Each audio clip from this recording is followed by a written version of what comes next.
We learn that Yvonne Ternicia is the youngest blade of the Albrahite Empire and the youngest daughter of the Ternicia family, to whom all the famous knights of the state belong. Smiling sweetly, the protagonist announced that she would be back soon and got into the carriage. Looking out the window, she guessed that she had to go to Ernst's palace again. The protagonist remembered that the second prince of the Albrahite Empire, Ernst, has been her closest friend since she was a young child, and she had heard that their future had been decided long ago. The girl no longer knew what that future meant. Tensing, the girl guessed that she was very hot and remembered that her sisters had asked her for something. Looking at her relative seriously, the girls asked her to keep out of Prince Theodore's sight in the palace. We learn that everyone has heard of the first Prince Theodore and says that he kills people mindlessly. Every day is filled with the smell of blood, and a living person is just a victim for his elaborate tortures. Remembering that she had heard that the prince even takes blood baths, the protagonist shook her head fearfully and remembered something else. The girl guessed that it was believed that all the troubles went because of the color of the prince's hair. His hair was as black as the abyss, and all people in the empire avoided the color black. All this happened because the color black symbolizes an ancient evil that once almost destroyed the human world, however. This is just a legend. In fact, when a crown prince with black hair was born into the emperor's family, everyone was terrified of him. And the girl, determined to distract herself from these thoughts, assumed that they would never meet him. When the protagonist arrived at her destination, her friend flew up to her and exclaimed her name, hugged her, and told her that he missed her very much. The boy grabbed his friend so hard that he almost strangled her, so she immediately hurried to pull him away from her, exclaiming that she couldn't breathe, and then he grabbed her arm and pulled her to the side, explaining that mother had a reception today, so they should hurry. Looking fearfully at her companion, the girl asked him to wait a bit and let her say hello to the people first, but the boy, smiling, explained that it was no big deal since they were busy right now anyway. At the same time, the maids who were looking at the girl remarked that she was lovely, and the girl, sighing tiredly, guessed that she and the boy were the same age, but she felt like an older sister. Sometime later, the protagonist, being under the sun, guessed that it was very hot outside, but she was immediately distracted from thinking by a friend who offered her to play a game of mother-daughter. Tensing up, the protagonist suggested she'd rather play hide-and-seek because she didn't feel like playing mother-daughter, to which the friend had to agree, but said he'd drive first. As soon as the boy closed his eyes and started counting, the protagonist hurriedly climbed the tree and wondered if he would find her here. While the heroine's friend was looking for her, she leaned back in the tree and sighed with relief, guessing that she was very well and not so hot here. Bowing her head, the girl realized that she even felt like sleeping, and a few moments later, she had already fallen into slumber. A little later, opening her eyes, she noticed a guy approaching her in front of her. Looking at the approaching man, the girl was very frightened and lost the power of speech because she realized that she saw this man for the first time, and he smiled sweetly and said hello to her. Saying hello in return and tensing up, the protagonist guessed that this boy was very handsome, as was his voice. And afterwards, losing her temper, she asked why he started laughing. Looking away embarrassed, the stranger explained that he had gotten a laugh because she was very cute, and then, noticing that she was blushing, he looked at her fearfully and asked what was wrong. Lowering her eyes, the girl explained that she was just hot because it was summer, and a few moments later, the new acquaintance, turning to her again and waving her hand to cool down, asked if she felt better. After receiving a positive answer, the boy asked the heroine why she climbed here, to which she replied that she was just playing hide-and-seek with a friend, and then asked what he was doing here. Looking into the distance, the boy confessed that he was here because he was looking for treasure, and the girl, looking at him enthusiastically, exclaimed that she knew the game. Wishing to talk to her new acquaintance a little longer, the heroine offered him a distraction from the game. However, immediately rising from her seat and looking at the sky, which was already beginning to darken, she wondered if it was already so late. Embarrassed, the girl admitted that she had to go, only now she realized that she hadn't thought she'd be sitting here all day. But no sooner had she taken a step than the boy grabbed her arm. Confused, the protagonist's new acquaintance looked away and asked her if they could meet again, to which she answered in the affirmative and, crossing their little fingers, promised that it would happen. When the heroine jumped from the tree to the ground, she smiled sweetly and said goodbye to the boy. And the boy, remaining in the tree, waved after her and guessed that she was very nice. With a sly smile, the prince looked at the bloodied people who were tied up with ropes, laughed, and asked if they thought that Ta was just adorable. Hiding his knife and taking a few steps forward so as to step on the dead man's head, the boy, remembering the main character again, guessed that it was the first time he had seen such a beautiful girl who looked like a doll. The boy continued to ponder the girl, but at the same moment, he was called by his aide, who informed him that, as he had asked, he had figured out all the spies in the palace, and it seemed that they had indeed been sent by the Empress. Stepping once again on the dead man's head, the boy asked his assistant to send spies to the Empress along with this garbage. Bowing his head, the aide explained to the prince that it was rather noisy there now, as the first prince's guest was missing, and the latter smiled upon hearing his statement. Calling out to his companion, the boy confessed that he seemed to have fallen in love after all. Having cried and lost his temper, the protagonist's friend, seeing her, asked where she was, and afterwards, rushing to her and holding her tightly against him, admitted that he had never found her, so he thought she was offended. Smiling sweetly, the protagonist apologized to her friend, explaining that she had just fallen asleep in the tree, and afterwards she guessed that her acquaintance was still just a child, unlike the boy in the tree who looked like an adult. Pressing her friend against her, the girl asked him to stop crying, and then remembered that she hadn't even asked her new acquaintance's name. When the protagonist sat down at the table and began to eat, all eyes were fixed on her, and her sisters began to whisper and concluded that she was not herself after her visit to the prince. A while later, the girl, after thanking the people for the food, stood up and said she was going to leave, much to the surprise of everyone present. Leaving the hall where the meal was held, the protagonist guessed that she could not stop thinking about the boy from the tree. She remembers his golden eyes shining in the sunset sunlight and hopes that they will meet again. The girl could not forget his quiet, soft voice that caressed her ears, so she immediately blushed and looked out the open window, wondering what was wrong with her and why the thought of him made it hard for her to breathe. At the same moment, the girl was called by her grandmother, Grace Winkle, who asked if she was going to go to practice again, to which she answered in the affirmative. Looking reproachfully at her granddaughter, the older woman explained that she would be better off doing embroidery or dressing up instead of waving the iron around. Her grandmother didn't understand why the girl needed martial arts when she could visit the prince instead, but the heroine tensed up and explained that she was mistaken. The girl explained that the Tunisia family is famous for their skillful warriors. They are the swordsmen of the empire, and everyone here is required to wield a weapon, and she is also a member of this family, so she's not about to put down her sword. As she looked away and coughed, the grandmother again noted her granddaughter's unruly nature, but decided that if she answered like that, it meant that everything was all right. Looking at her relative again, the girl guessed that she was worried about her, and then remembered that her grandmother was a good person, but liked to be quiet. With a wave of her fan, the woman guessed that something had happened to her granddaughter when she traveled to the palace and suggested that it might have something to do with the second prince, much to the woman's surprise. Tensing up, the girl hastened to refute her relative's words and, immediately lowering her gaze, explained that she had been thinking a lot lately, and she immediately realized that in that case, it was fine. A while later, sitting in front of a friend and bowing her head, the protagonist guessed she was here again because that day her grandmother had suggested she go to her prince's house and get some air so they could grow closer. The girl realized that her relative did not like her training after all, and afterwards wondered what her grandmother had said to the servants, since they stood like watchdogs over them. Taking a sip of tea, the protagonist felt very tired, but immediately looked up and wondered if she would be able to meet again the boy she met in the tree. Turning to Ernst, the heroine asked the latter if he had seen a boy of large stature who had black hair and golden eyes and was quite handsome.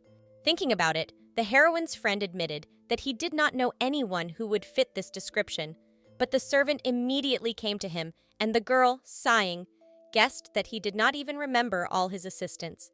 Leaning over to the boy, the servant informed him that he had a class coming up, and the protagonist, not the least bit embarrassed, let him go. explaining that she would take a walk in the garden for now.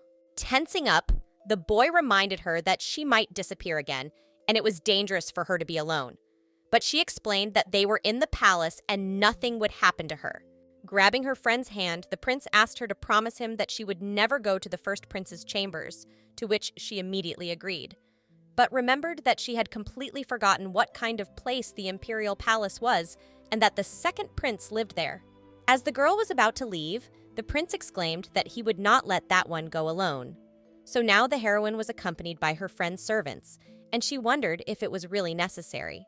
Walking a little further, the protagonist guessed that she was stressed by the escort and wanted to go home as soon as possible, and afterwards realized that she was unlikely to meet that boy today. At the same moment, the girl rushed forward and, seeing the man lying unconscious on the ground, bent down in front of him and began to beg him to wake up. The boy, who had seemed unconscious before, immediately opened his eyes and grabbed the girl's hand, pulling her to him, and then, when she was beside him, said hello and reminded her that she had kept her promise after all. Blushing, the girl hurriedly pulled away from the guy and, clutching her face that had lit up with embarrassment, wondered what was wrong with her and why her heart was about to jump out of her chest. A few moments later, looking at the coughing acquaintance, the protagonist apologized to him and asked if he was in pain, and the latter, smiling embarrassedly, explained that nothing had happened and he was coughing because he just had a slight cold.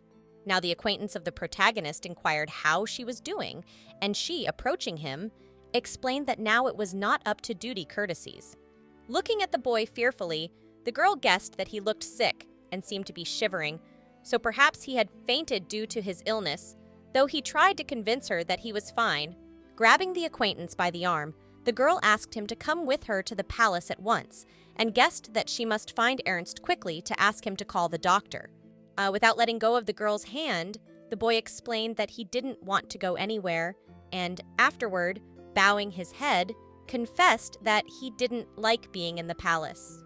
Excitedly looking at the acquaintance, the protagonist guessed that he was trembling, and he at the same second suggested that she go to the palace of the first prince. When she heard the boy's proposal, the heroine froze and immediately remembered the words of her sisters, who asked her not to be seen by Prince Theodore for any reason, as well as the promise she had made to her friend. Looking at the acquaintance, whose gaze appeared pained, the protagonist agreed to his proposal, smiling and explaining that they would go wherever he wanted them to go.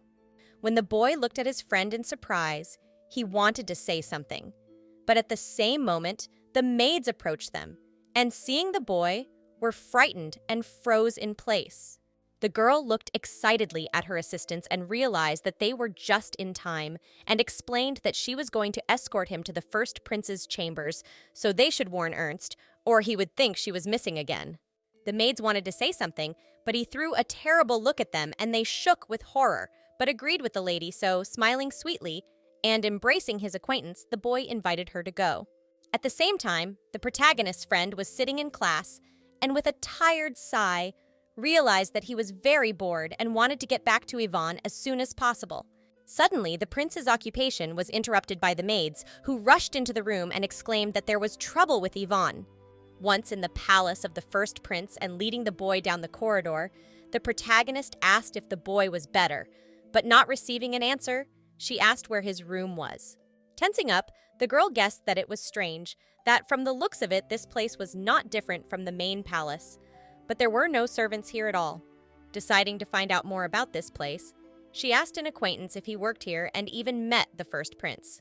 Without answering her questions, the boy looked excitedly at his companion and asked why she was asking him about it, to which she replied that she was just curious. Looking away, the girl admitted that she was told to beware of the first prince and told that he only brought bad luck. But afterwards, she added that if the prince was really such a bad man, she could quietly ask that her friend be transferred elsewhere. Upon reflection, the girl suggested that her acquaintance was ill because the prince had overworked him. But the latter, embarrassed, explained that he wasn't that terrible. Looking at her acquaintance with surprise, the protagonist admitted that she was happy about it and all the rumors around were lying. So apparently, she thought people were exaggerating too much for a reason. With an enthusiastic look at the boy, the heroine asked what the boy's name was, and reminded him that they had never met. But no sooner had he introduced himself than Ernst was behind them and shrieked exasperatedly. Tensing up, the heroine asked her friend why he had come here, and the boy cried and, looking at his friend's companion and calling him Brother Theodore, asked for Yvonne back.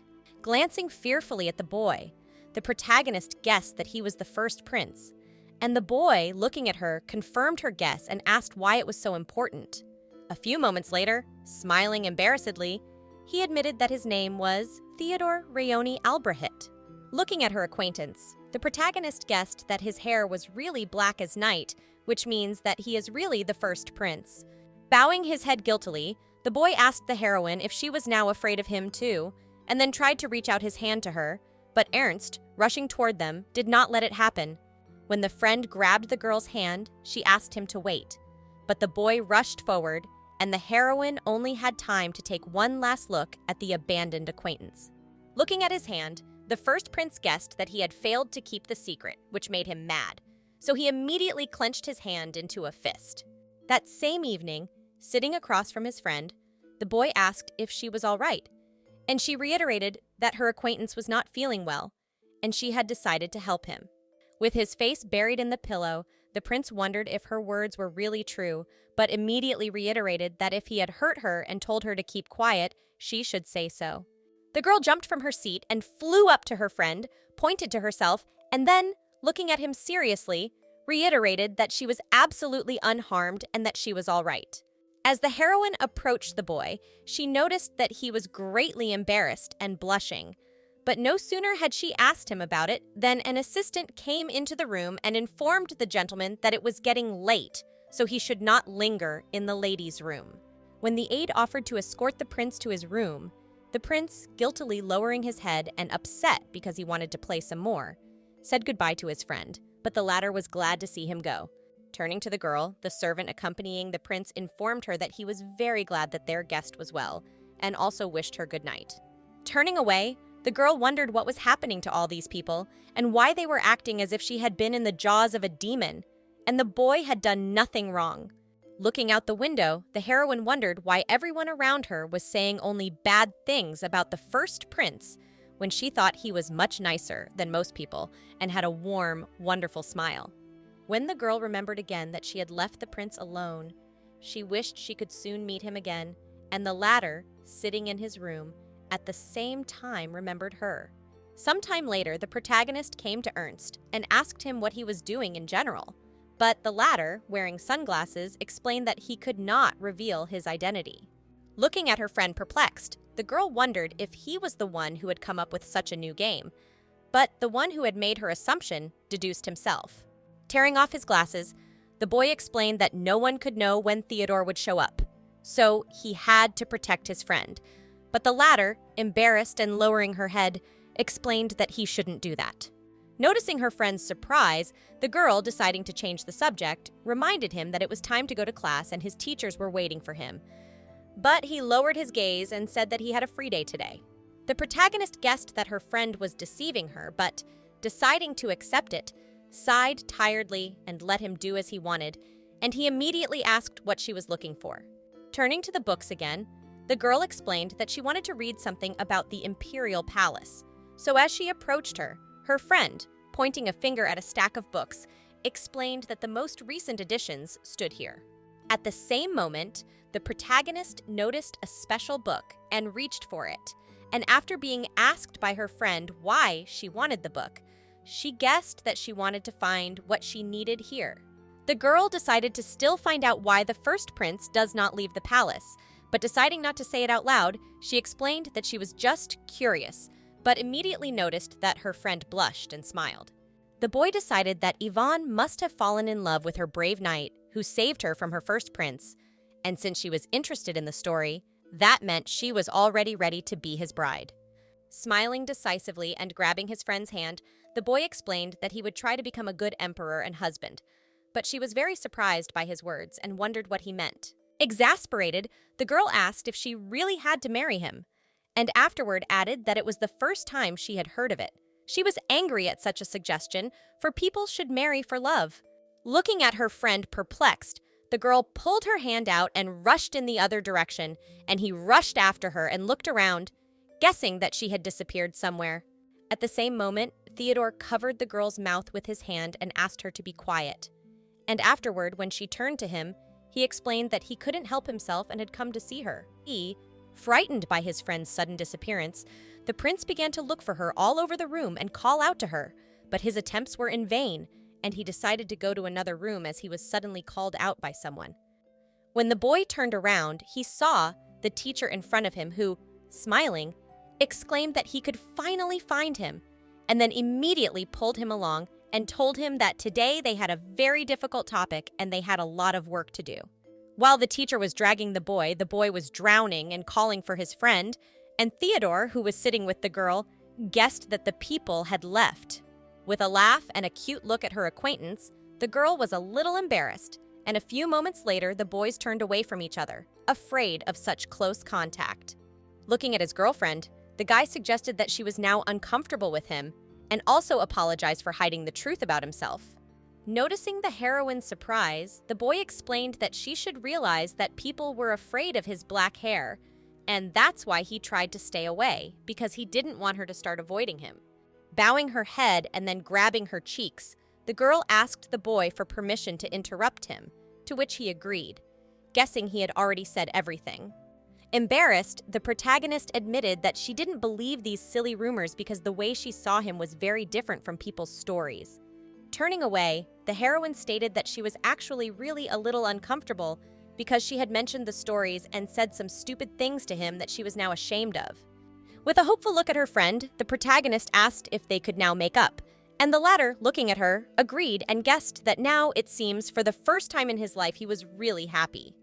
Approaching her friend, the girl confessed that she missed him, and the latter realized that meeting her had changed his world.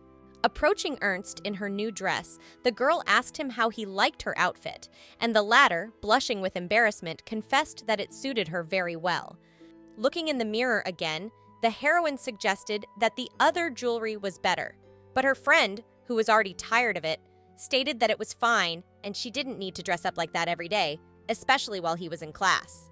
Blushing, the girl said that she was simply bored alone in the palace. Then, glancing at her watch, she guessed that it was time to go, and waving goodbye to her friend, exclaimed that she would go for a walk. Rushing to the exit, the girl remembered that she and Prince Theodore had promised each other something that day, namely to meet in the tree every day at 2 o'clock, so now it was their secret. When the protagonist arrived at the meeting place, the boy held out his hand to help her climb, and she guessed that he had come first again, even though she thought she would make it in time. Not the least bit embarrassed, the heroine's friend explained that there was nothing wrong with it, as he didn't even have time to get bored, and also added that the TA looked adorable. Confused, the girl did not believe his words, and explained that she looked as usual, but the man, smiling sweetly, said that she was more beautiful than everyone around her. The protagonist asked her friend not to embarrass her like this, but these words did not affect him. Now she realized that earlier trips to the palace seemed like torture to her, but now, every day chatting with Theo, she does not notice how time flies by. Looking at the boy in surprise, the girl asked him how he had lightened his hair, to which he snapped his fingers and replied that he had done it with magic. Noticing the surprise of his interlocutor, the boy explained that his father didn't like his hair and had asked Ferdinand to create the illusion that it was lighter. Looking at her friend admiringly, the heroine guessed that there was a lot she wanted to ask him, but she felt that such topics upset him, so she decided not to talk about it anymore. When the boy returned the dark color to his hair with the help of magic, the lady exclaimed that she liked everything and his hair looked like the night sky, and the man, laughing, reminded her that she had also repeated the rumor recently. Confused, the girl explained that after seeing the prince's hair in person, she had changed her mind, but at the same moment, her friend interrupted her and looked at her hands. Noticing the surprise of his companion, the boy held out his hand to her and, after examining it, explained that her palms were not like those of a girl from a noble family. Then the protagonist explained that the sword had given her a lot of calluses and it must not look very pretty, but the prince did not answer anything, but instead reached her hand to his lips and kissed it. Looking respectfully at the girl, the boy explained that he could see at once how hard she was working for her family And there could be nothing more wonderful than that.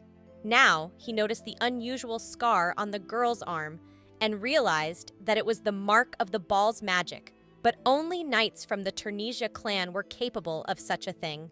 Tensing up, the protagonist explained that she wanted to tell the first prince something, namely her life story. We learn that once upon a time, not too long ago, there lived a man who missed his dead wife very much and poured wine into his longing day after day. In his unconsciousness, the man mistook another woman for his spouse and spent the night with her. So this mistake resulted in the birth of a child, namely the protagonist. The girl remembered that their family was very poor, and she was constantly helping her mother, who was her only family member. But her illness caused her to almost get out of bed. The main character really wanted to help her mom, but she couldn't do anything. And one day, a man burst into the woman's room and asked her when she was going to pay her debts. Lowering her head, the woman promised to pay for everything when she recovered, but the interlocutor threatened that if she did not give the money, they would take her girl. These words frightened the heroine very much, so that she screamed. Grabbing a fork and throwing it at the man, the girl screamed for him not to touch her mom, and the man, who barely had time to dodge, guessed that she had sword magic and rushed away. Looking at her daughter in surprise, the woman guessed something, and some time later came to Mr. Oswald with the girl to claim that she was his daughter, because she had seen her use the magic of the sword. The boy exclaimed, "How dare she say such a thing?" But his father, approaching the girl and covering his eyes, guessed that the blood of the Turnesia family really flowed in her. Again turning to the people, the woman asked about the money, to which they replied that the savings were in the next room, so they would be able to live without problems for a while. Upon hearing the people's statement, the protagonist's mother grabbed the money and left the girl alone with strangers who stated that they would now be her new family and her name would be Yvonne Turnesia. Leaning over to the girl and stroking her head, the man asked her to call him grandfather. So the main character became Yvonne Turnesia, and her life changed a lot. Now the girl had many relatives who loved her, and she began to learn martial arts, as well as memorized all the rules of etiquette and, most importantly, found a real home. But the girl realized that life could not consist only of joyful moments. When her father sank into longing for his wife, he denied her existence with all his might. Turning to the first Prince Theodore, the protagonist, smiling, asked if he knew that the scars caused by sword magic could only be removed by holy power. After listening to the girl's story, the boy lowered his head and was silent, and she guessed that her story was too dark, but asked him not to worry, because when his grandfather found out that his son had used his power against someone weaker than him, he kicked him out of the house. Looking again at the boy, whose eyes were filled with tears, the girl asked him not to look at her like that, and afterward, approaching him, embraced him, guessing that the acquaintance spoke of his troubles with a smile, but was very much worried about her wounds. We learn that there are terrible rumors about the black-haired prince. Namely, they say that when his mother, Empress Hermelinda, died, he was an outcast in his own home. Now the heroine's friend hugged her back, and she realized they were alike, but her heart ached at the thought of what he'd been through. So she decided to change the subject. With an enthusiastic look at the boy, the girl suggested that he come to visit her sometime, and afterward explained that they were a bit noisy, but that her grandparents and older siblings were wonderful, and she wanted to introduce them to him. Embarrassed, the boy lowered his gaze and agreed to his friend's suggestion, and thanked her for the invitation, and then they said their goodbyes. Rushing to her room, the protagonist guessed that she was late again, but it's all because of the fact that next to her friend, she doesn't notice how time passes. When the girl attempted to open the room, she heard a strange sound, and turning round, saw the Lady Empress. Much embarrassed, she explained that she should have greeted her sooner, but the latter was not offended. Approaching the Empress, the girl asked what she was doing here. She said that her son Ernst had told her that she walked late every day, and she was worried that the little girl would get lost in the dark. Smiling embarrassedly, the protagonist apologized to her, but the latter, not finishing her story and leaning in again, added that she wanted to remind the girl where she belonged.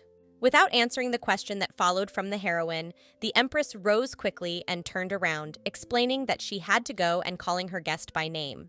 Turning around and heading in the other direction, the Empress came to the conclusion that even though the girl was a member of the Turnisia family, but she was still illegitimate, so her foul blood could be seen at once. The Empress realized that if the heroine caused the family to side with the first prince, it would ruin her plans, but no sooner had she found a solution than she looked into the room and saw Theodore, his face splattered with blood. Frightened, the girl asked him what was going on, and he smiled and explained that he had spotted a rat during the day and decided to deal with it. Angry, the boy declared that she had better stop following him, and afterwards added that there was no point in sending assassins either. On hearing his accusations, the girl exclaimed that it was an insolent slander, but he explained that it was a declaration of war. After a moment's thought, the boy explained that something had appeared that he wanted to make his own, and the throne would still pass to him. Standing in front of Ernst and covering him with herself, the protagonist looked at the fallen man and wondered what her friend was doing in the palace. But at the same moment, the gentleman's aides burst into the room and asked if he was all right. Grabbing the boy in his arms, the servant asked his friend if she was hurt, to which she replied that she was all right. And afterward, the assistant, holding out his hand to her, asked the girl to come with him and promised to take her to safety. Tilting her head and thinking, the girl wondered if the first prince was all right and realized she wanted to go and check on him, but immediately remembered the words of the Empress and made up her mind. Rushing to the other side, the protagonist declared that she had to check something, and Prince Ernst, at the same moment, greatly frightened, clung to a servant. As the protagonist ran down the hallway, she prayed that her friend was alive. But at the same moment, she turned around and saw a man in front of her who took a swing at her but fell to the ground at the same moment. Looking closer, the protagonist saw her friend behind the attacker and, smiling sweetly, ran to him, and then, looking at him hopefully, asked if he was injured. The girl warned that assassins were roaming the palace, but immediately noticed his hands, which were covered in blood. Receiving a reply from his friend that he was unharmed, the heroine guessed that this blood he had on his hands was not her own. Now the heroine remembered that they said that the first prince mindlessly kills people, and every day is filled with the smell of blood. And a living person for him is just a victim of sophisticated torture. And she also heard that he takes blood baths, but did not understand why she suddenly remembered all this. As he approached the girl and looked at her in surprise, the boy asked if he was scaring her, to which the girl, smiling embarrassedly, gave a negative answer. Overjoyed, the protagonist's friend approached her and hugged her, and afterwards apologized, explaining that he couldn't accept her invitation to visit just yet, but he promised that he would come for her someday, so she should just wait for him. Time runs like a mountain river, and the events of that night are in the past, and since the protagonist returned home, several months have passed, and the cold, harsh winter has already arrived. The girl couldn't remember that day well now, but it seemed to her that just yesterday, her friend had hugged her, and suddenly, she woke up in the snow-covered, Turnisius manor. In letters, the protagonist tried to find out from the first prince what had happened, but she never got an answer, and the atmosphere inside the house has also changed a lot since then. Clutching his face, the protagonist's grandfather wondered why them, and the girl realized that the fierce storm outside the window had caused trouble, and before the end of winter, the Turnisia family had been involved in a conspiracy and had been wiped off the face of the earth.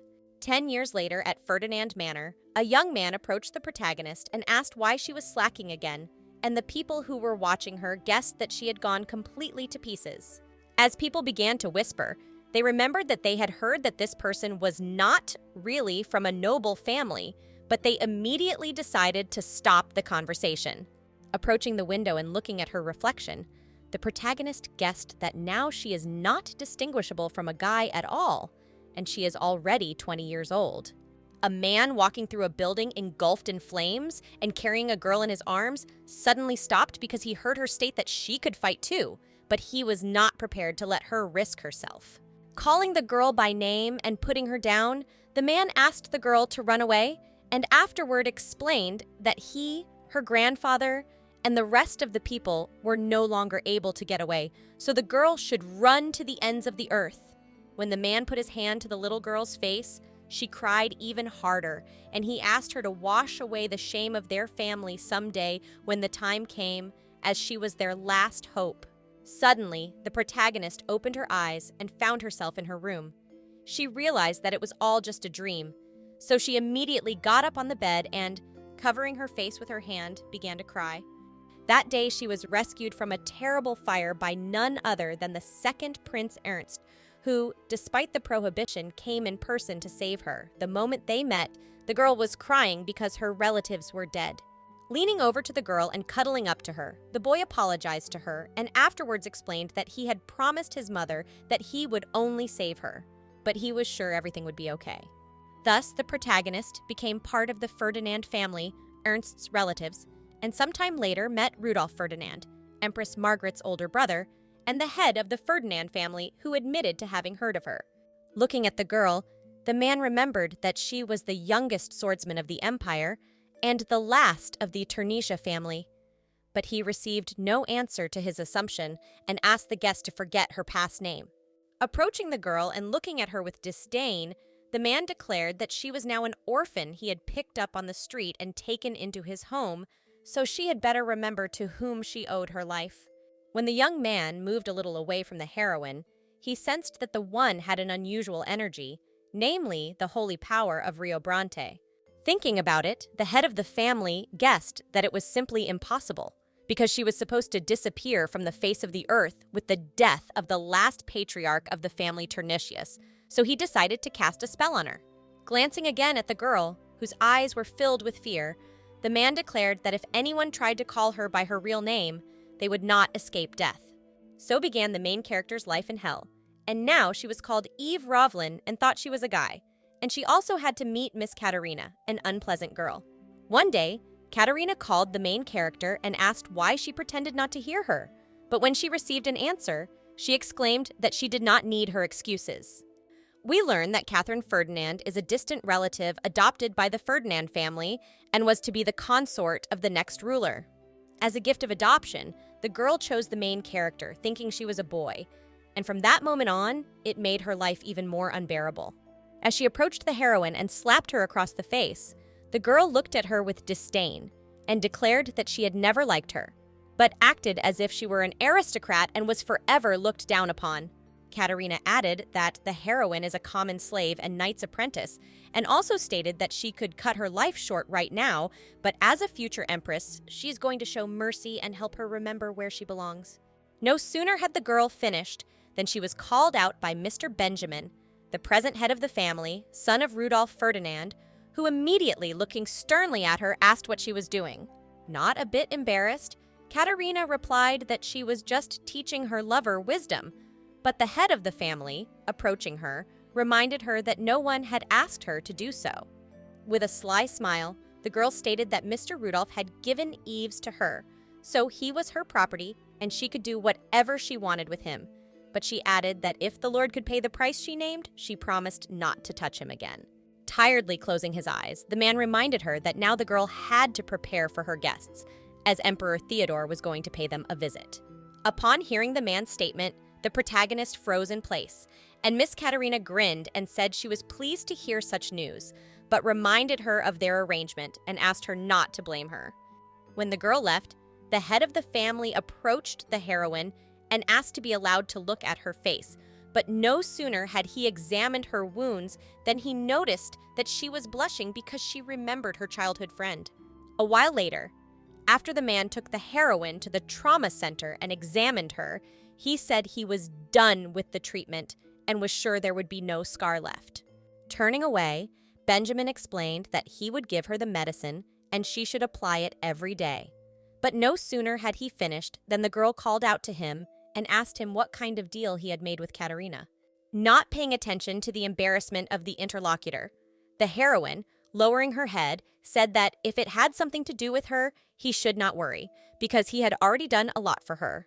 As he approached the heroine, the man exclaimed that everything was fine and she shouldn't worry, and afterward he pressed her against him and asked her to bear with him a little longer, adding that then he would rid her of Katerina. Not letting the protagonist off the hook, the man also added that he wants her to reveal her real name to him, despite the spell she's under. The protagonist met Benjamin 10 years ago on a cold winter's day when he smelled blood and guessed it was coming from a child.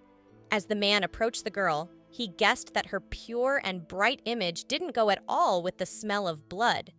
So in that moment, he realized that it was fate, and as he approached her, he explained that a little girl like her didn't belong here and should go home. At the same moment, the girl cried and began to remember her relatives, and the boy, guessing that he had hurt her, apologized and explained that he did not mean to hurt her.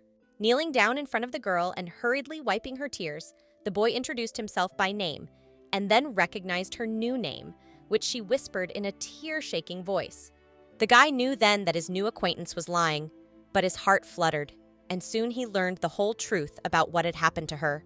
Then the saucer almost broke, and it was for the best, because people realized, knowing all this, that they would be able to protect him and that it was only to their advantage to have the emperor in such a state. One day, the boy decided to overhear the older people discussing that they shouldn't forget about that girl from the Turnitia clan, and remembered that the family had recently died in a fire.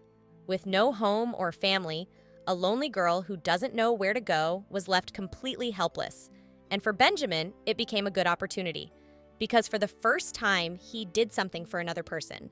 Since then, the boy brought the girl food, treated her wounds and sang lullabies to relieve her nightmares, and held her hand and fell in love with her.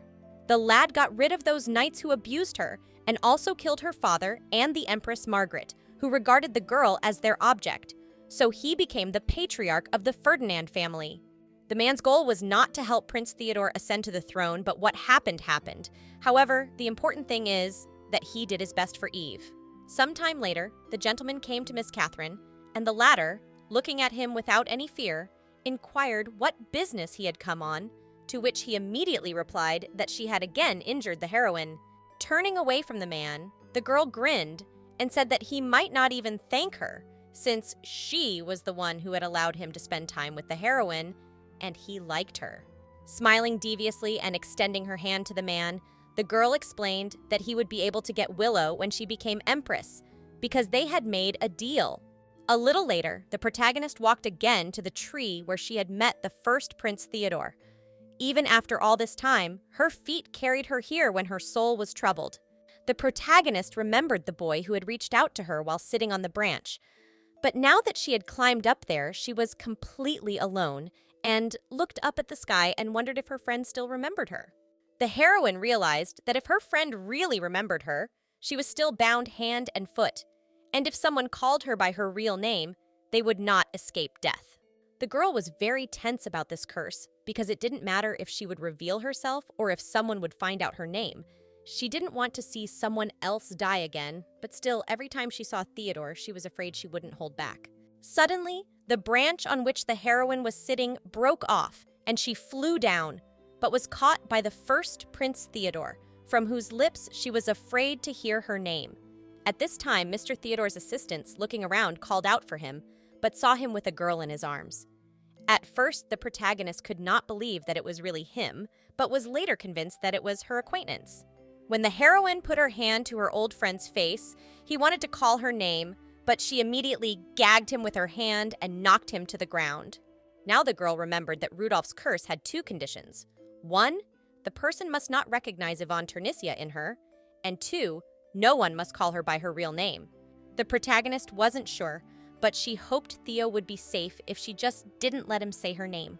Looking at the man, the girl guessed she needed to get away as soon as possible, and after guessing what she had done, she immediately jerked her hands away. But he pulled them back and, calling her a knight, said she was in good shape. Flipping over and now finding himself above the main character, the emperor said he liked it and asked her name, and she immediately guessed he didn't remember her because she looked like a guy now, so there was definitely no way he could recognize her as Yvonne. Rising slightly in her seat and covering her eyes, the protagonist apologized to her old friend and introduced herself as Eve Rovelin, and later guessed that she was very lucky that the man didn't remember her. Smiling, the prince repeated her name, and the girl immediately apologized for her rudeness. Hearing the address of his interlocutor, the man inquired how she knew who he was. In fact, the protagonist could not forget Theodore in any way, but, deciding not to give the appearance, explained that his brooch has the emblem of the imperial family, and she had heard that Emperor Theodore was famous for his extraordinary beauty.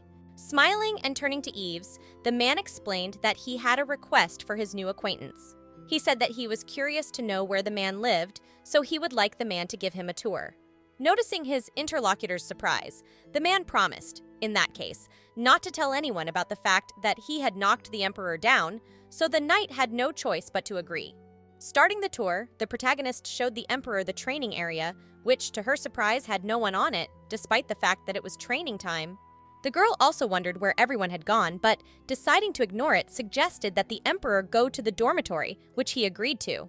Looking again at her old acquaintance, the girl noticed that he had become even more beautiful, and the latter, catching a strange look, asked her companion about it.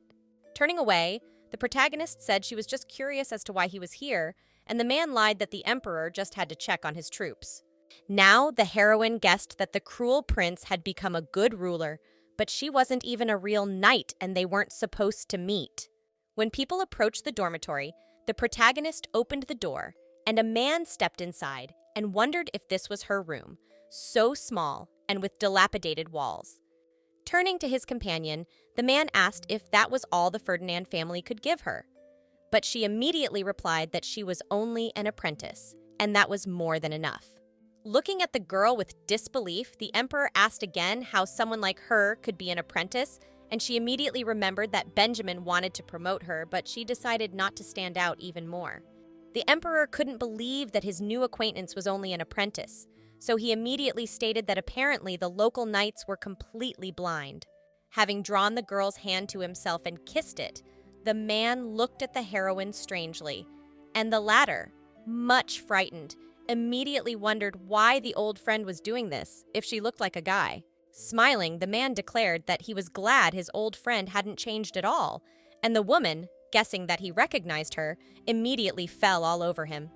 When the emperor pressed the girl against him, he admitted that he knew she was alive and promised that everything would be all right because he himself had decided to deal with the disgusting family.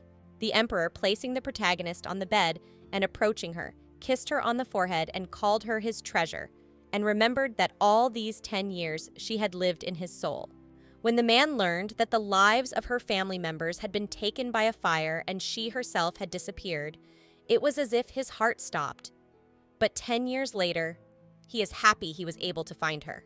At the same moment, a man came into the room and called out to the guest, explaining that he should go with him as everyone was busy looking for him, but the man gave him a fearful look and asked him to keep his voice down. Apologizing and tilting his head, the passerby wondered who this guy was, but after studying his clothes, he guessed that the one was just an apprentice.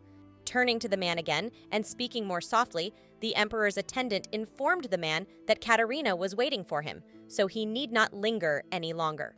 Without answering the guest's question, the man said that it was no longer important because he had found Yvonne. The man immediately guessed who he was talking about, but the emperor asked him to keep quiet. Now the man explained that the girl was under a curse from the dead man, so if he spoke her name, he could say goodbye to his life. Exhaling tiredly, the emperor's aide admitted that he knew the Ferdinand family was involved in her family's downfall, but he guessed that something was amiss. After a moment's thought, the man explained that it seemed to him that the plot against Hernicius had been orchestrated by Empress Margaret and Rudolf Ferdinand. After hesitating a bit, the man wondered why, if his hunch was correct, they were both dead, and it was odd that Rudolf's curse hadn't disappeared after his death. Turning to his aide Linden, the emperor asked him to listen to his orders and then asked him to find out more about Iva Rovalin.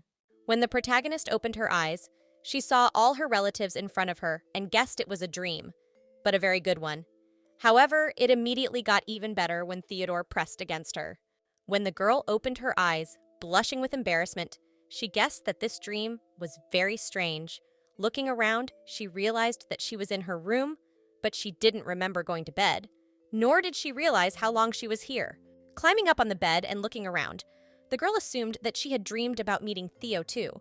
But guessing that it was definitely not a dream, she rushed to the door and raced down the hallway.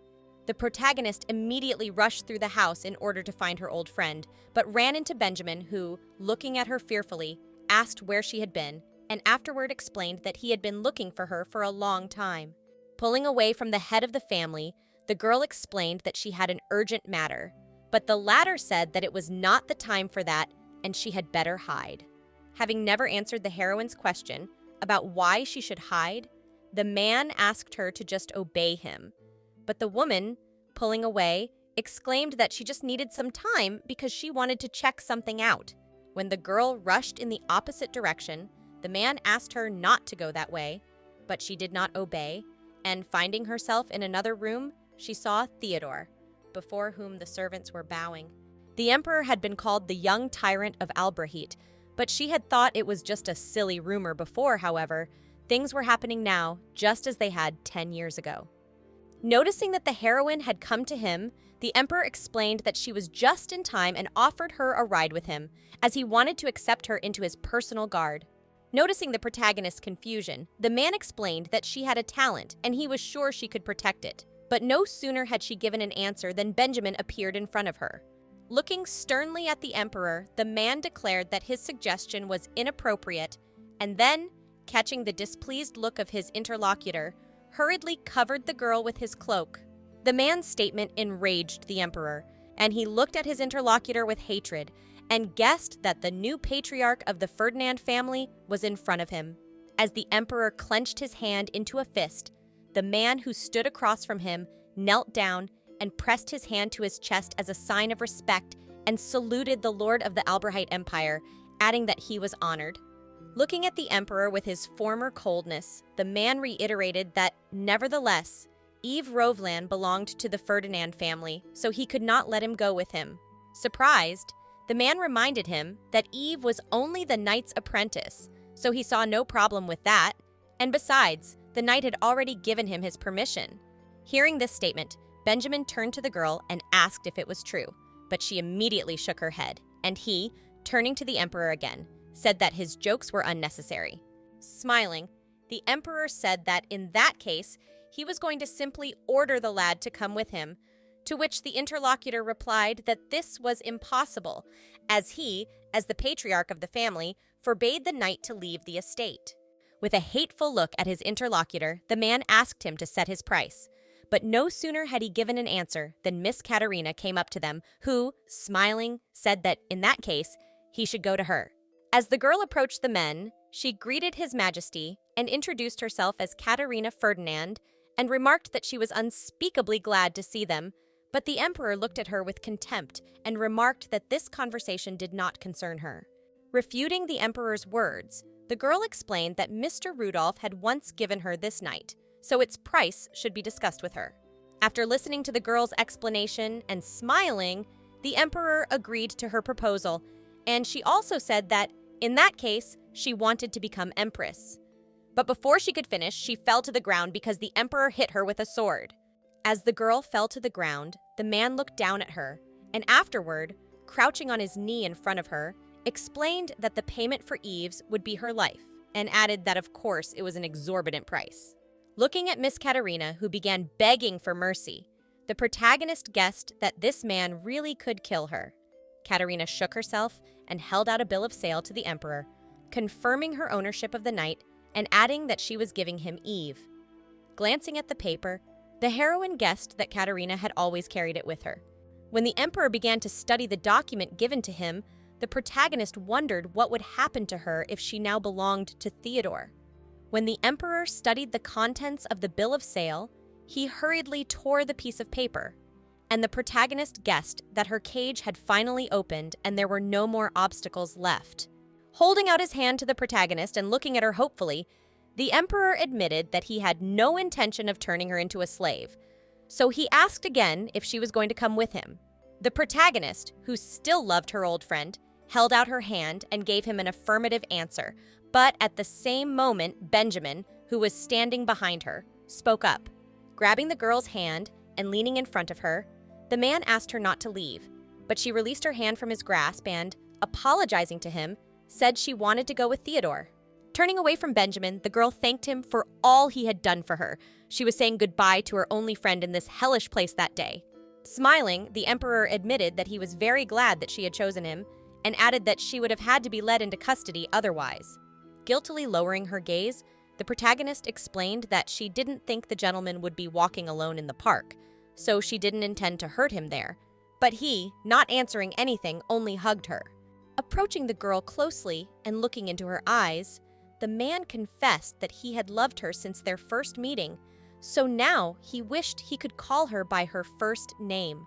The protagonist remembered that 10 years ago, she had a different name and status, so now it was very strange to see how much her friend had grown, but his scent remained the same and she felt like she was back in those joyful days again.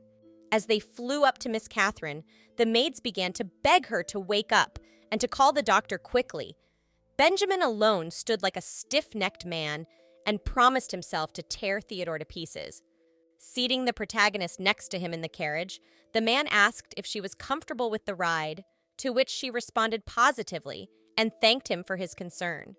Giving her companion a little hug, her old friend asked why she was so nervous if everything was fine, but she realized that she just couldn't help but worry when she was around him. Fearfully frozen in place, the girl remembered that she wasn't even a full-fledged knight, so she wasn't allowed to ride in the same carriage with him at all. Guiltily averting his gaze, the man guessed that his companion was afraid of him, and afterward added that he had no choice and had to get her out of this place. Now, the protagonist guessed that the interlocutor decided that the situation frightened her, but immediately refuted his assumption, explaining that she was not afraid, but, on the contrary, she felt light. The girl didn't care about what had happened because she remembered all the things she had been through, and the man at the same moment, still keeping his eyes on her, healed her wound. Approaching the girl and smiling sweetly, the emperor asked her not to worry and promised to protect her.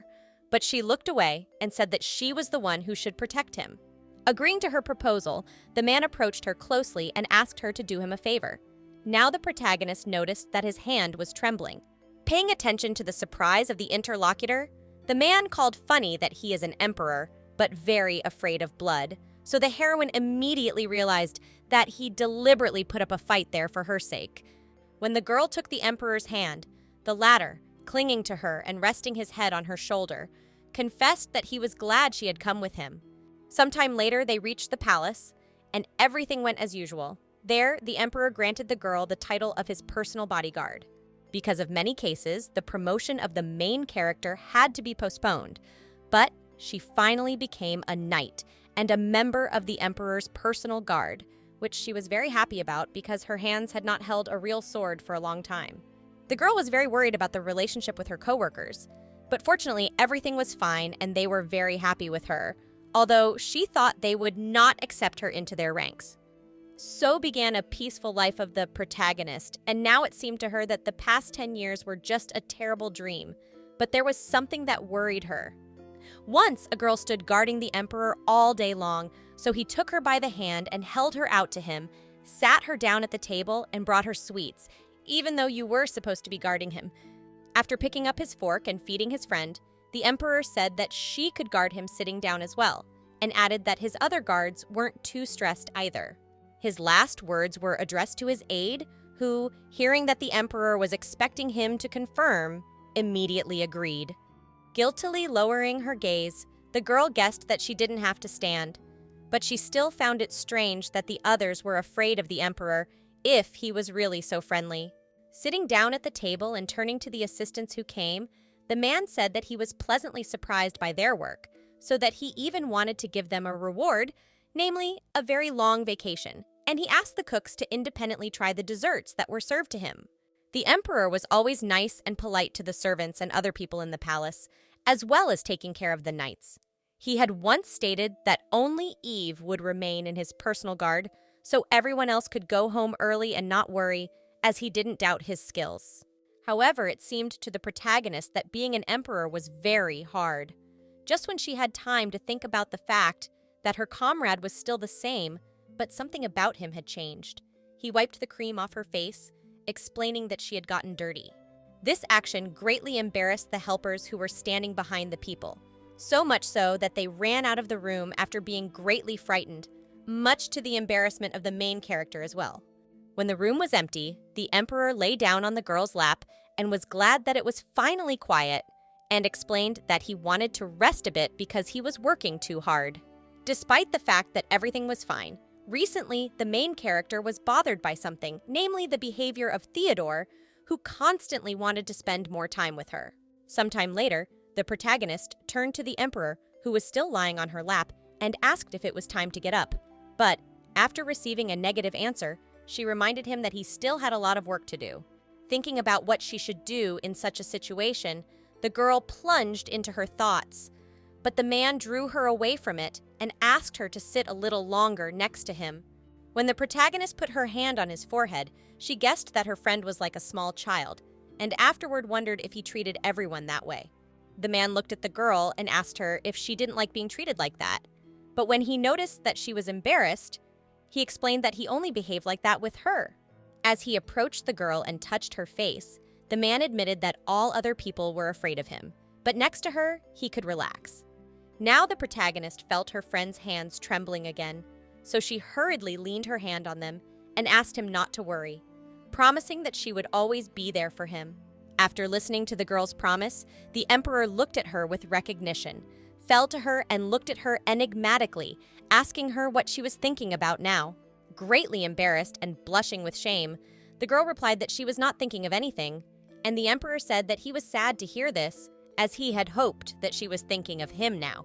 Leaning over the girl so as to be even closer to her, the man took her hand and declared that he had only her in his thoughts. He also added that she was the most beautiful person he had ever met. Clasping her eyes in embarrassment, the girl guessed that her heart was about to burst. So, deciding to spare herself the agony, she rose from her seat and asked the emperor what he was saying if she wasn't beautiful at all and looked like a guy. Without letting go of the girl's hand, the emperor, seriously looking at her, admitted that he did not care, and the protagonist realized that she had never thought that he could be attracted to the image of a man. The emperor wanted to say something, but immediately stopped talking, approaching Eve's lips and wanting to kiss her. But she was not ready for that step, and pulled her hand out of his grasp and went the other way. Noticing the man's surprise, the girl promised that she would be back soon, and the man, left alone with his thoughts, called her by name. Once outside the door, the protagonist stopped, and only now realized that her heart was racing because she probably loved the emperor too. But no sooner had she thought about it than she saw the knights in front of her who were concerned about her condition. Turning to the girl, people asked why she was blushing and assumed that the emperor had snapped at her, which she immediately refuted and said that there was nothing wrong. The people looked at their interlocutor fearfully and said that she could always confide in them, and also reminded her that Mr. Emperor was always pestering his subordinates. With a hateful look at her acquaintances, the protagonist exclaimed that the emperor was not that kind of person and they should stop saying such things about him. But no sooner had she answered the questions that arose from the knights than she rushed in the other direction and exclaimed that she needed to get some air. When the protagonist stepped out into the yard, she realized that she was here again, just as she had been 10 years ago, and it was now the same summer night. For some reason, next to Theo, she couldn't stop thinking about her childhood. The protagonist thought her strange feelings were caused by what was between them back then, but no matter how much she tried, she couldn't quiet the beating of her heart, so now she realized that she had fallen in love with the emperor. Tensing up, the girl tried to push the strange thoughts away, reminding herself that now was not the time for that, as she still had business to attend to and a duty to find out what had happened to her family, as well as to wash away the shame of the Tunisia family name. When she looked at her hands, she realized that she couldn't come to her senses and covered her face guiltily. But at the same moment, she was distracted by a strange sound that Ernst had made. When the protagonist saw her childhood friend, she remembered that he said he would take her away and protect her, but it was foolish to believe in his promise. With a hateful look at the prince, the girl asked him not to even think about saying her name, because otherwise he would die, and he, having guessed what she meant, pressed himself against a tree and cried. Covering his eyes and whimpering, the guy apologized to the girl for not keeping his promise, and the girl looked at him sweetly and smiled, guessing that he was still just as roaring about anything. Hiding her sword, turning around and heading in the other direction, the girl informed her friend that Yvonne was no more, as her name was now Eve Rovelin. Choking back tears, Ernst apologized to the protagonist, and after calming down, he told her what had happened. It turned out that all attempts to meet her had been unsuccessful, as Empress Margaret and Redolf Ferdinand had not given him a chance. Guiltily lowering his head, The boy admitted that he was always thinking about the heroine and was going to come to get her under the pretext of engagement to Katerina, but his mother and uncle canceled everything, so his plan failed.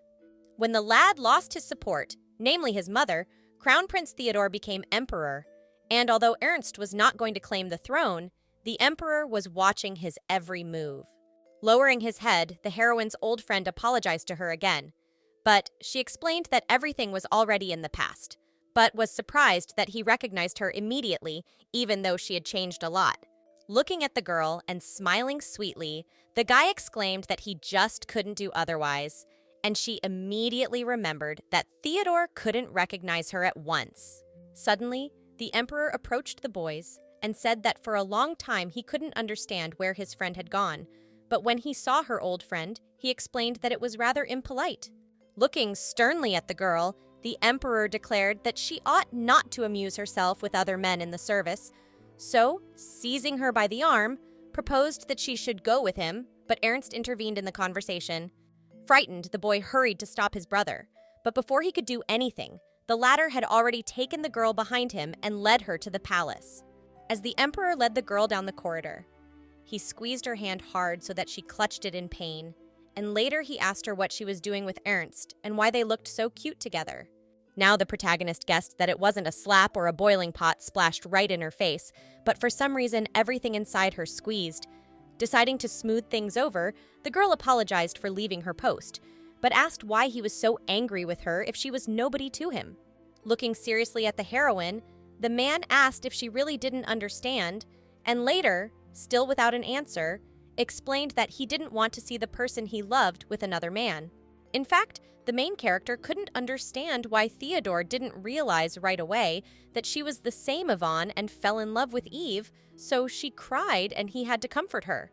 Cuddling up to his lover, the man apologized to her and explained that he hadn't meant to hurt her. Then she realized that even though he was angry and upset, he was still kind to her.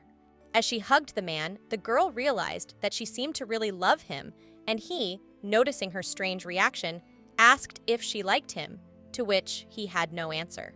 The man wanted to kiss the heroine, but instead he just hugged her and asked her to give him an answer. So she confessed that she loved him, and they finally kissed. Finding herself alone with the emperor, who had already begun to remove his clothes, the protagonist, embracing him, said that she was not ready, but he, asking her not to worry, admitted that he immediately realized who she was. Looking at the girl with recognition, the emperor said that he could not help recognizing his Yvonne, but the latter, at the same moment looking fearfully at him, warned him that if he called her name he would die. But even so, he said he loved her and called her by her first and last name. The main character remembered that there was something that she could not forget, namely the day when her mother called her to herself and, unwrapping the sack, said that she had a present for her, namely cookies. When the girl came to her mother and started eating cookies, she stroked her head and said that she was just a smart girl. So now the grown-up heroine could not forget the day when her mother gave her sweets for the first time. Also, the protagonist couldn't forget the day her dear family had banished all the sadness inside her. But no sooner had she thought about everything that had happened in her life than the emperor made a strange movement with his hands and reminded her that he had said he could protect her, and so he had now lifted Ferdinand's curse from her. When the man approached the girl, who immediately cried, he asked if they could be together. It was another moment the heroine would never forget. The next morning, the girl woke up in bed in an unfamiliar large room, and afterward noticed that she was lying without any clothes at all. So she got up from the bed, frightened. At the same moment, the emperor entered the room and asked if she was awake, and after noticing her surprise, he explained that it was his room. Frozen in place, the girl wondered why she was here, but the man, ignoring her embarrassment, asked if she was all right, and also explained that he seemed to have overdone it a bit yesterday. Blushing with embarrassment, the protagonist asked what he meant, and the latter, smiling sweetly, asked her not to worry, explaining that nothing of the sort had happened. When the man called her by name, the girl remembered that he had done the same thing yesterday and somehow had not been hurt. As she sank into her memories, the emperor guessed that she had many questions for him. After throwing a robe over the girl and pulling her arms to stand up, The man promised to explain everything to her, but before he did, he confessed that he had been pining for her all these 10 years.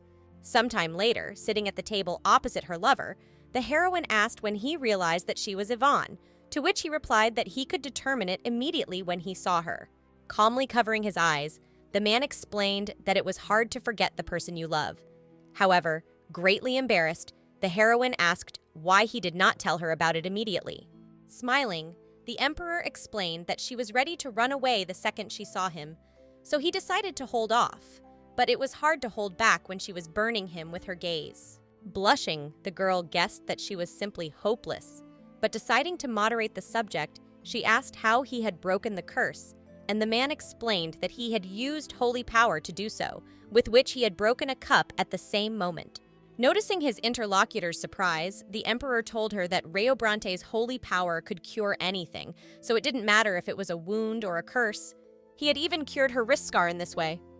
Only now, looking at her hands, the protagonist guessed that the scar had indeed disappeared, and the man, continuing his story, explained that he really wanted to do it when they met, so he practiced hard and didn't give in to the rumors of her death. Shrinking, the protagonist guessed that she couldn't even believe that they were back together, because she had been thought to be dead for 10 years. But still, he had found her, and now she was very happy, for which she thanked the emperor. Tensing up, the man asked his interlocutor why such officialism, to which she replied that she was used to it, and did not want to misspeak in front of other people. Leaning in front of the girl, the emperor asked her to call him Theo, and then, without waiting for her answer, kissed her, reminding her that it was just the two of them now. Smiling embarrassedly, the girl agreed to the emperor's request and called him by his name, and afterward they merged again in a kiss, which hurt Benjamin, who had been watching them all this time. When the emperor's aide was walking around the palace, he noticed that the surroundings were very quiet, but he immediately heard the maids talking and remembered that recently people had been whispering about the affair between the emperor and the new knight. The girl came from an unknown family and was just a low-ranking person, but she instantly earned a place in the emperor's personal guard. There were rumors that someone had seen the knight and the emperor leaving the bedroom together, but with a tired sigh, the aide concluded that he didn't care about the emperor's personal interests. What was more important to the servant now was that he wasn't getting daily death threats now. Knocking on the door, the lad guessed he didn't care about the knight when he could work in peace. When the assistant entered the room and reported that he had prepared the material, he saw the protagonist sitting in the emperor's arms and froze with horror. When the aide left the room, the protagonist, losing her temper, screamed that she couldn't take it anymore because she had no idea what this man would now think of them, and the emperor, with a tired sigh and a wave, realized that, if he really wanted to live, he would keep quiet. Turning to his beloved, the man asked if she did not know that rumors about their relationship were circulating in the palace. Guessing that she had fallen into a stupor, the interlocutor asked how she could not have noticed it. Guiltily lowering her head, the girl admitted that she had noticed it, and the knights were also shocked when they found out she was a girl. So it took her a long time to calm them down. As he thought about it, the emperor remembered that the charms placed on her appearance had disappeared along with the curse, but in his opinion, it was all for the best, because now no one would dare to molest her. After saying this, the emperor slammed his fist on the table, which frightened the protagonist, and then immediately pulled her to himself and apologized for sometimes being too jealous. Looking at her lover's desk, the girl saw a huge amount of papers and asked if he was tired because of so much work, to which he gave a negative answer, but she realized that he was lying and did not blush. Even at night, the protagonist would wake up and see the man working, which means that he doesn't even get a chance to get a decent night's sleep because of business. But he just didn't want to waste other people's time. Smiling embarrassedly, the emperor explained that he had lost his beloved of 10 years, so he would rather be awake than miss an extra second with her. Receiving no response to his speech, he approached her and kissed her. The girl pointed to the jewelry she now wore on her head and asked what it was, to which the emperor replied that it had been given to him by his mother and was her dowry. Addressing his lover, the man stated that he was going to restore the honor of her family, but he needed some time to do so. However, he also added that he expected her to marry him after that. Upon hearing the man's proposal, the protagonist rushed to him and hugged him, and the man, looking at her again, suggested that she grow her hair. According to him, she was beautiful even now, but long hair really suited her. Now the protagonist realized, being in the arms of her lover, that words cannot describe how happy she is, but she is a little afraid that all these moments are just the calm before the storm. The guy who stood across from the protagonist told her that maybe someone from her family was still alive, and she began to wonder who might have survived, her grandfather or Richard, but no sooner did she get answers to her questions than the man vanished, and she made the decision to find him. At that instant, the girl opened her eyes and saw the emperor in front of her, who, flustered without looking, asked what had happened to her, and also added that she had no face on her now. Tensing up, the girl said she was fine. She knew the man had enough on his plate as it was, so she didn't want to stress him even more. Raising his head and glaring at his aides, the emperor said nothing, and the aides guessed that they needed to leave quickly, so they hurried off to their own business, leaving them alone. When only the emperor and the protagonist were left in the room, the latter asked her what had happened and added that he was worried about her. Thinking about it, the girl lowered her head and told about the vision. After listening to the story of his beloved, the man suggested that someone could really have survived, and after rubbing her head, he asked her not to worry and promised that they would definitely find her relatives. With an acknowledging look at the emperor, the girl once again called him too formally, so that the latter, embarrassed, reminded him that he had asked to be called by his first name.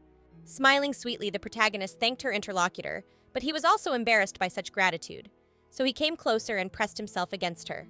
The protagonist, who had not expected him to embrace her, asked why he was acting like that, to which he replied that since Rudolph's curse had broken, men had begun to look at her differently. Tensing up, the girl admitted that she hadn't noticed the suspicious looks before, but the emperor didn't react to her answer and advised her to build personal boundaries. Out of breath, the girl wondered if the man was really telling her that, and also reminded her that she had only been thinking about it for a short while, and the man had already torn her away from her service. After he stopped listening to the main character, the man reflected on the fact that all the men in the palace could see that she was beautiful, and it pissed him off. He especially didn't like the fact that Benjamin coveted his Eve. The emperor received a letter from Benjamin informing him that he had found something strange connected with the Ferdinand family and asking his permission to come to the palace to tell him more about it. The man now realized that he had to make sure that no one was threatening his lover. Now he reached up with his teeth to the girl's neck and bit her, leaving a mark. After taking a few steps forward and suddenly pressing the protagonist against the wall, and then starting to kiss her, Emperor Theodore made a decision that he would never give her to anyone. Sometime later, the girl, sitting in the room, sneezed, and the emperor came up to her and asked how she was feeling, to which she replied that she felt better, but the fever had not subsided. Pensive, the girl asked the man why he didn't get sick, to which he replied that he didn't know, but assumed it was because she was hugging him so hotly. As he approached the sick woman, the man apologized for getting carried away and also whispered in her ear that he wanted to see her outside more often when it got warmer.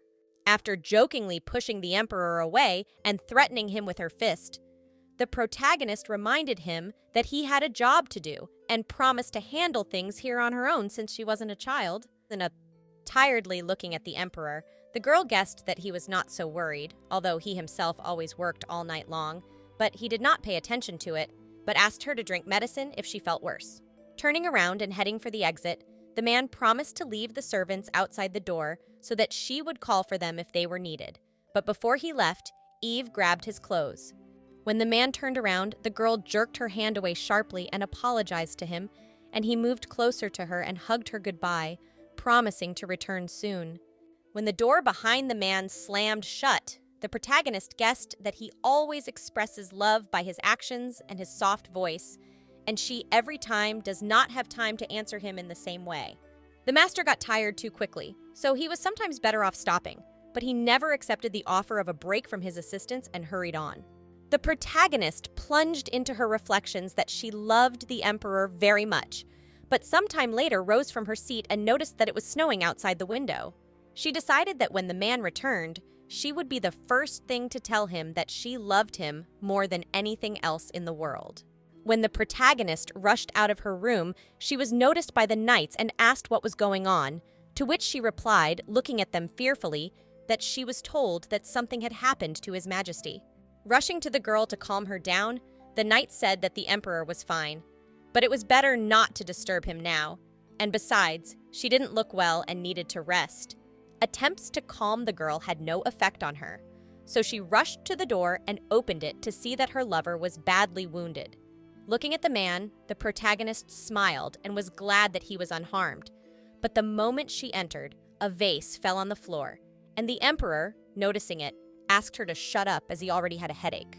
Tensing and clenching his teeth, the man asked the guest to stop looking at him and go away, and then, noticing that she stood like a halt, asked what was the matter and whether she had never seen the wounded man.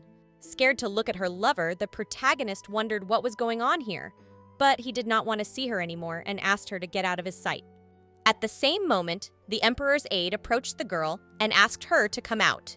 She followed the instruction and couldn't believe that the emperor in front of her was actually the emperor who had never behaved like this. Turning to the emperor, his assistant asked him if he was feeling better, to which the emperor replied that he had a splitting headache, so he should bring more medicine, and when the servant did not immediately follow his instructions, he turned to him rudely.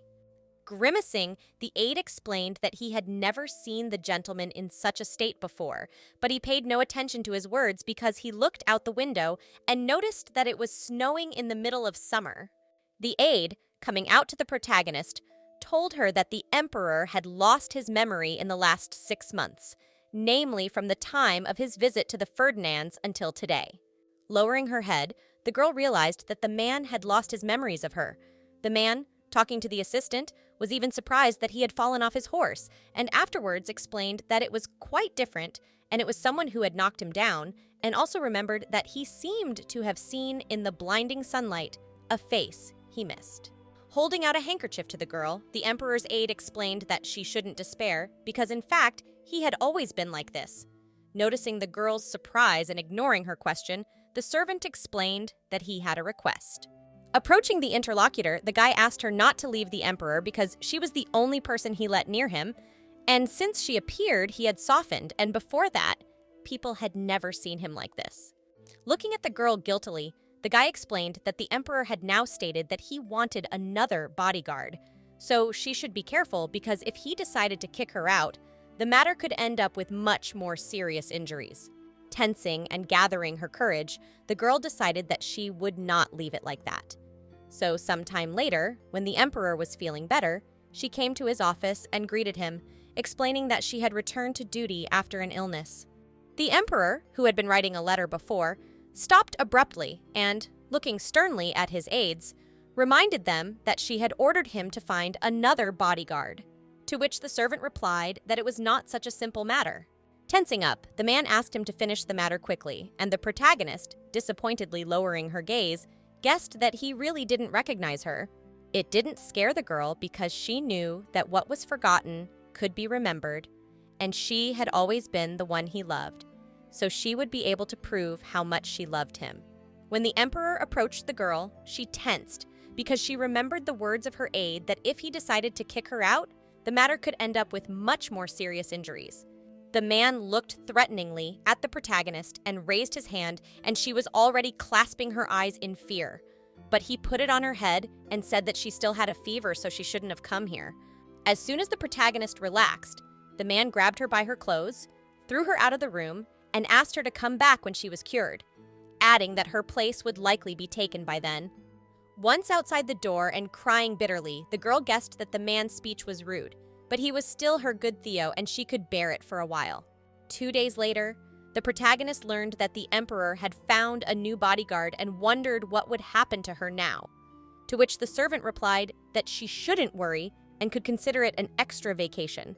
In fact, the emperor's new bodyguard was inept and afraid of even the emperor's anger, and he was constantly apologizing, and the aide realized that he wouldn't last a day. The servant looked tiredly at his master and asked if he would have to find a new man again, to which he made no reply, but turned and gave him a fierce look and asked him not to say anything against him. Bowing his head guiltily, the emperor's aide stated that simply no one could compare to Lady Eve because she was young, natural, and moreover, he himself had brought her here. Noticing the emperor's surprise, the servant explained that he had taken her from the Ferdinand estate 6 months ago, and that he had sent Lyndon away on a business trip a few weeks ago on a secret case, the details of which no one knew. On reflection, the man guessed that Ferdinand Manor had been the last place Yvonne had been seen, and he had gone there under the pretense of an engagement to try to find her, but that was where his memories cut off. Turning to the servant, the man said he had to write a letter because he wanted to speak to Ferdinand personally and hoped he would arrive at the castle immediately. It's been a week since Theo's injury, and the main character has recovered and returned to her position. In fact, many people have tried to take her job, but they haven't managed to last a day. Now the girl understood why everyone was having such a hard time. The emperor got annoyed with her for breathing too loudly and was always calling her names. So she knew that even if she was getting such a hard time, it was hard for the aristocrats to put up with him. Tensing, the protagonist decided that she could cope, because deep down he still loves her. Now she was only interested in one question: how to get his memory back. Lowering her head, the girl mused about how things would be different if she could revive all of their memories, but then she realized that it might actually work. Stopping the emperor, who was now walking in front of her, the protagonist stated that she had something to tell him and asked for a moment of his time. The heroine realized that the emperor might not remember those 6 months completely, but he was bound to realize that she was Yvonne, yet she still couldn't get a hold of the lord, who paid no attention to her.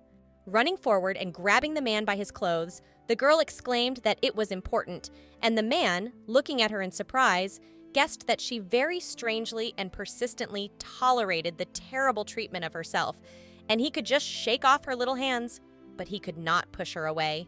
After moving a little further away from the knights, the emperor turned to the bodyguard and gave her a stern look and said that if she started talking nonsense, she would immediately lose her position. Not letting go of the man, the girl guessed he might not believe her. She wasn't sure she could win him back if she told him she was Yvonne Turnisia. The protagonist tensed, and the emperor grabbed her arm and asked her to speak faster. Realizing that there was no more delay, the girl asked if he still remembered Yvonne, and then looking at him guiltily, said that she did.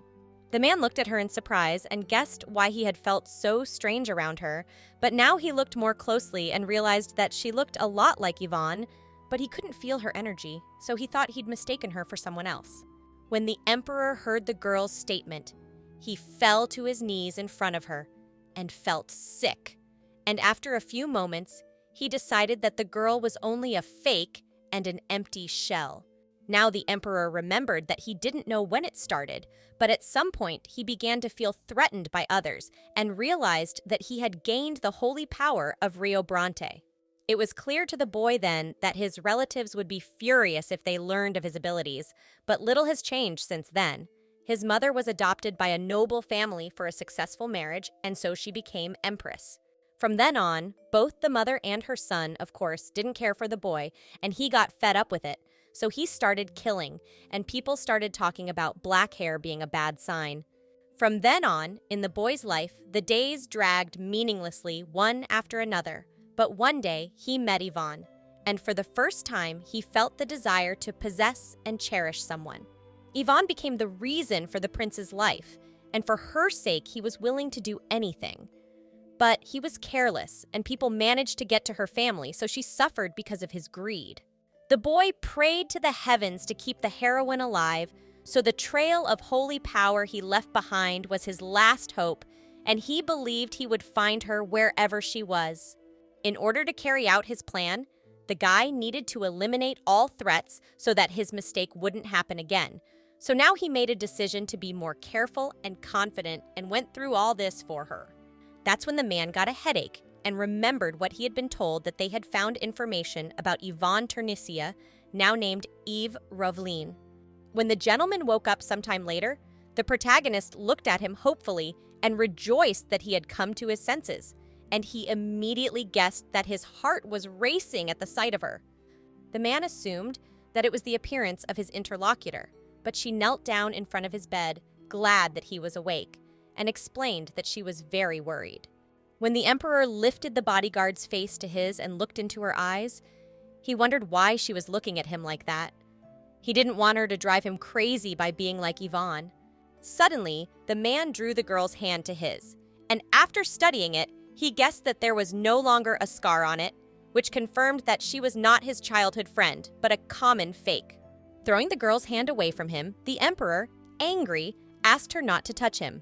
Now he decided that what was happening was simply disgusting, and he would never be able to forgive Eve Rovlin, who dared to try to seduce him. Placing the cup on the table and smiling sweetly, the emperor declared that the tea was particularly fragrant today and suggested that it was because he was drinking it with a beautiful lady, and the lady, accepting his compliment, replied that she was honored to keep him company. At this time, the protagonist, who was watching what was happening, became very upset, and afterwards immediately remembered the past meeting with Theo, during which he rejected her. Falling on her knees, the girl asked the emperor why he did not recognize her if she was Yvonne, and he said he loved her, to which the emperor could not answer immediately because he had a bad headache. At that moment, the lord's assistant burst into the room and asked him to calm down, and after forcing the girl to leave the room, asked if she had disturbed his memory. Sweating with excitement and covering his eyes, the doctor turned to the girl and said that if she tried to bring back his memories, the man would again experience unbearable pain, and today he had already had a seizure. Now the protagonist realized that the emperor was so tormented because of her, and the doctor told her that he could not explain what was happening medically because he had not encountered such an amazing selective memory loss before. Upon reflection, the doctor assumed that such a reaction from the emperor was due to the fact that he had met her just 6 months ago.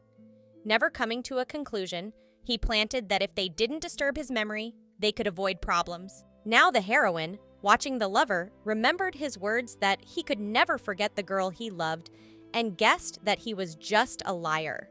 Stepping outside and walking over to the street sink, the girl washed her face. Refreshed, she realized that she hated watching her man kill himself over other people's girls. The emperor constantly complimented the new guests, and the protagonist could not stand it, so she ran away and came to the conclusion that now life for her has become a real test. Since the day their conversation had happened, Theodore had begun regularly inviting noble ladies to the palace, though it had been hard for her to imagine such a thing before. But now he was good at captivating the girls with sweet speeches. Suddenly, Ernst approached the protagonist and, taking her hand, asked why she was crying. The arrival of an old friend greatly surprised the girl, but the acquaintance asked to keep quiet so that he would not be noticed. After thinking about it for a while, the guy stated that the atmosphere in the palace had somehow changed recently, as if everything had returned to a time when she had not yet appeared. When the emperor's brother said these words, the protagonist fell on her knee before him, and he assumed that she was ill, but later guessed that something had upset her. Leaning over to the girl and looking into her eyes, the friend asked her not to cry silently, stating that if she wanted to, he would stay with her. Hugging her to comfort her, Ernst reminded her that they were friends. Having hugged the guy in return, the protagonist cried, and sometime later, when she told him her story, he admitted that what had happened made him a little happy. With a smile and a sigh of relief, Ernst recalled that if the former emperor had noticed them together, he would have torn his head off, and the girl, hearing this, laughed casually and confirmed his guess. The heroine recalled that the last time she asked her lover why he was so angry during their meeting with Ernst, he confessed that he didn't like seeing them around each other because he was intensely jealous and she should be more careful. Thinking about it, the girl wondered if the man would apologize to her when his memory came back to him, but immediately realized that she wasn't sure she could forget everything easily.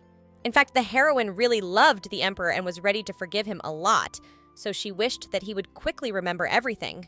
At this time, the emperor, who was watching the protagonist and her friend, slammed his fist on the glass and chased away the lady with whom he had been chatting sweetly before. Losing his memory, the emperor, without noticing it himself, began to search with his eyes for the figure of a girl who looks very much like Yvonne, but is a different person even despite the way she looks at him. Because of thinking about his beloved, the man often lost his temper and threw papers, but realized that he could not get her out of his mind.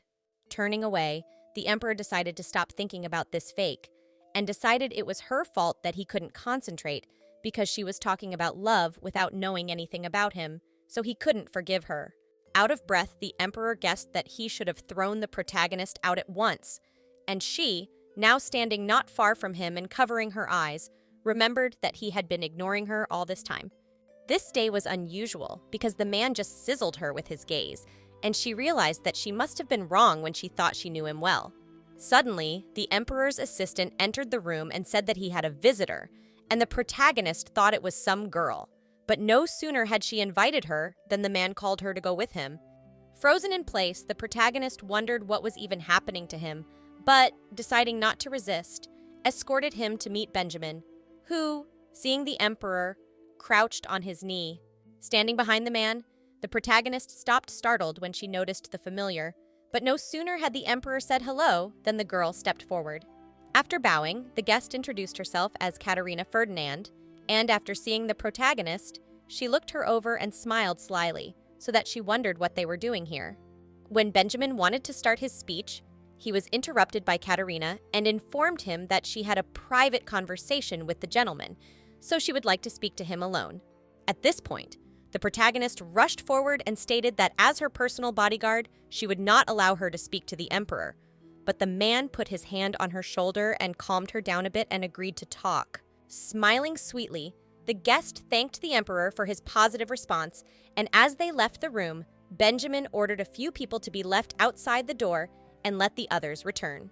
As she approached the door, the girl wondered what they were talking about, but no sooner had she overheard the conversation than Benjamin came up to her and startled her. Embarrassed, the girl apologized for not saying hello to him, even though they hadn't seen each other in a while, and afterwards realized that they were too close to each other. Smiling, her friend accepted her apology and asked if she was having a hard time in her new job. He also noticed that her hair had grown back, which was unusual for the heroine herself. The man looked at the girl fondly and said that it looked very nice on her, and she bowed her head in embarrassment, feeling very uncomfortable because they hadn't seen each other for so long and the man was beginning to seem like a stranger to her. The man tried to speak to the girl, but she turned away, deciding not to listen to him. This disappointed the interlocutor, who immediately reached out to her. At this time, Katerina, who sat before the emperor, admitted that she had heard that he had had an accident, so she inquired if he was all right, but the man, interrupting her, asked her to come to the point. Without embarrassment, the girl said that there were rumors that he had been seeing a lot of girls lately and was looking for a suitable bride, so the man immediately guessed that the rumors had spread too quickly, despite the fact that he hadn't even spoken to the guests. The emperor looked at the girl sternly and asked if she wanted to propose her candidacy, to which she replied that she had many desires, but it would not be possible to get all of them at once, so today she came with another request. Looking directly at the emperor, the girl said that she wanted to own the Ferdinand family and hoped for his help in this matter, but the interlocutor, thinking her words strange, hastened to refuse her. No sooner had the man responded to the girl's request than she reminded him that he was looking for Yvonne Ternisha and promised to bring the girl to him if he would help her. Turning to the guest, the protagonist asked him if he knew what people were talking about, to which the latter, bowing his head, replied that, frankly speaking, only he was invited to the palace, but Katerina suddenly decided to go too. Thinking about it, the heroine was surprised that the girl had decided to go herself, for she had thought that she would now avoid the emperor, though knowing her, she was not surprised. According to the main character, Katerina was arrogant and greedy, but she did not repeat the same mistake twice, and also she was persistent, which means that she came not just for fun, but apparently wants to get even for the last time. The girl was adopted to be made an empress, so she's been studying all this time for the sake of it, and she won't give up so easily, so she probably came here to achieve her goal. After listening to the guest's proposal, the emperor asked how she knew the name of his beloved, to which she replied that she would like to hide the truth, but she still wanted to win his trust. Determined not to hide the truth, Katerina confessed that she had learned his lover's name by accident. She said she had found documents relating to her in Ferdinand Manor, in the patriarch's study at the top of the tower. After finishing her story, Katerina summarized that the emperor should not trust this family, as they appeared to be hiding something about Yvonne Ternizia. Now the girl guessed that the men wanted to hide the girl from the traitor family, but apparently this information was valuable to the man, so she decided to use it for her own purposes. Clenching his hand into a fist, the emperor guessed that he had finally found the trail of his old friend. So he immediately asked his guest if she had the opportunity to get the said documents. Smiling, the girl explained that the place was hidden by a family spell, and she herself had only been able to enter it once. But the emperor immediately stated that he couldn't make her the head of the family as long as Benjamin was alive. The girl smiled sweetly and said that she could deal with the patriarch herself. But before she could finish, the man spoke again and asked her what she knew about the girl named Eve Rovlin. Tensing up, Katerina admitted that she had heard of the girl since she had become his bodyguard, which the emperor immediately confirmed, but guessed he couldn't remember why he had put her in that position. Pensive, the girl asked her interlocutor why he entrusted his safety to someone who hadn't even finished his training, and then guessed that being near her made him feel strange. Without receiving an answer from her interlocutor, Katerina assumed that Benjamin had used black magic on his bodyguard, since this girl had been trained by him before and had gotten into the palace so suddenly. Now the emperor guessed that Benjamin had put a curse on the girl and sent her to him, and Catherine added that even within the family there were rumors about her, so she thought it strange that he kept such a homeless maiden to himself. Rising from her seat, Katerina decided that the rest the man would understand on his own, so she asked him to consider this information as her gift in honor of their deal. As she approached the emperor, the girl allowed him to verify all this information and stated that she would lay her own head at his feet if it turned out to be false.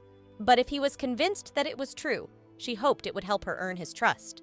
Turning to his companion and looking at her sternly, the man asked her to stop ingratiating herself, and then, grabbing her hand and pulling her towards him, he made the decision to accept her proposal, for he had finally found what he was looking for, and this time he would not miss his beloved. Finally, the emperor and Katerina stepped out into the corridor, where they met with surprised looks from Benjamin and the heroine, and the former was pleased that they had had a good conversation, but he was curious to know what was going on. During their conversation, as Catherine approached the emperor, she asked the latter to use her to get rid of the lousy worms, so that now the man, turning to Benjamin, declared that he intended to court the Ferdinand family. Hearing the emperor's statement, the protagonist froze in place, and the knights who stood behind them guessed that he wanted to get married to the guest. Not paying attention to everyone's surprise, the man ordered to meet Lady Catherine with special honors from now on, and the protagonist, having learned about what was happening, lost her temper and began to cry, remembering Theodore's words that he wanted to make her his wife.